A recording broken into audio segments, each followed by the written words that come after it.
Well, taking a look at the NFL, it's proven that being in the NFL brings with it a lot of challenges for the Christian athlete. Former Nebraska Cornhusker Prince Amukamara has always been an example of someone who stands up for his beliefs no matter what.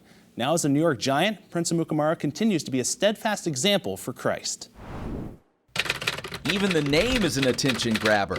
Prince Amukamara has always stood out. Growing up in Glendale, Arizona, the son of Nigerian royalty, this real-life prince realized early on that he was different. So my parents always wore their native garb, their African attire, and I never seen none of my African American friends wear that. Like my parents, they spoke our native language, which is Igbo. So there would be times where I would say words that my parents would say in our house and say it at my friend's house, and they would look at me like what are you talking about and stuff like that. But it wasn't just his native culture that caught people's attention. It was also his play on the football field.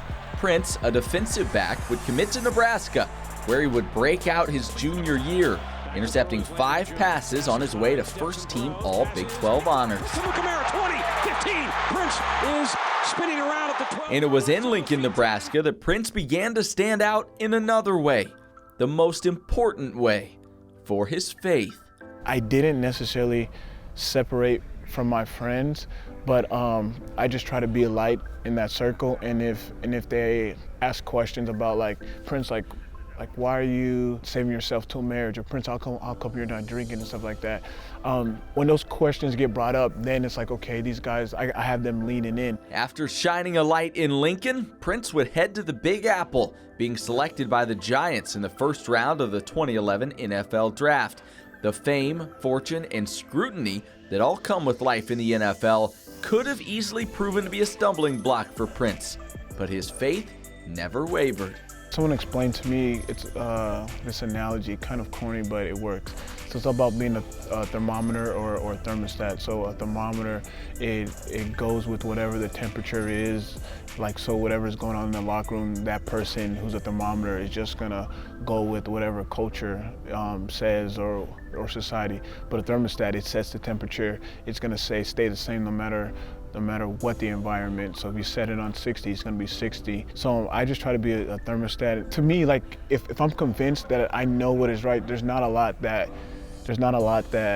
can change my mind. I know this is true. I tried the other way. It didn't work out. I know where that led. That led to destruction, and it was leading to destruction. And helping to keep him on the right path are fellow believers on the Giants, encouraging, uplifting, and ministering to each other as teammates on the gridiron and in their Christian journey. I don't think we were made to go through this walk alone, so I would say anytime you have a Christian on a team, that's definitely a huge advantage. There's always ups and downs in the seasons, not only on the field, but in the seasons of your marriage or just your walk with Christ, and you need that person who's on the same road you are. Prince Amukamara may stand out, but he's not standing down. His faith is his anchor, and this NFL vet refuses to be swayed. I know this road that I'm on, that I'm walking, is the truth, so not a lot of people can really convince me otherwise. It's impressive how many of these NFL players and just professional athletes you see in general that talk about, hey, it's so important for me to have other teammates with me that believe in Christ, and we kind of create this bond that there are ups and downs in a professional season that are very difficult to go through, and they have to have a support system. Yeah, that's exactly right. They need some accountability, someone to keep them on track and be like, hey man, don't let this get you down. And it's nice that Prince Amukamara has somebody like that in his life. Definitely. Great story. Thanks to Matt Atkins for that.